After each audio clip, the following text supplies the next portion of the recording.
On any given day, an average person sends or receives 41.5 text messages, 110 emails, receives 8 mobile phone calls, and visits 94 websites. Well, how do you feel about the government being able to get a hold of mass amounts of information about you in complete secrecy? Now, this is all regulated by the Electronic Communications Privacy Act of 1986, and privacy groups are saying this law is way outdated. In 1986, the Electronic Communications Privacy Act expanded wiretap laws to include new electronic communications. It laid out what kinds of information was off limits for law enforcers.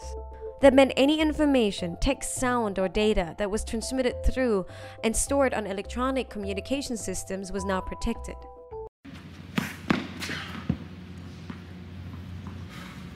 Congress needs to update ECPA. I was 3 years old when ECPA was passed. It is now 2012. The world is a totally different place. And we are facing the technological conundrum once more.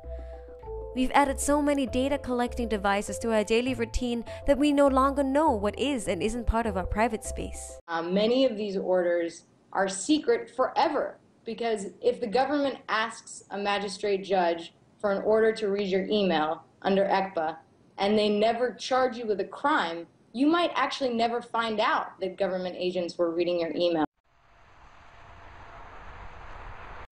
Many of these laws have essentially put us in a situation where the government of the United States of America knows far too much about us, and we know very little about what the government is doing. So that relationship needs to be flipped.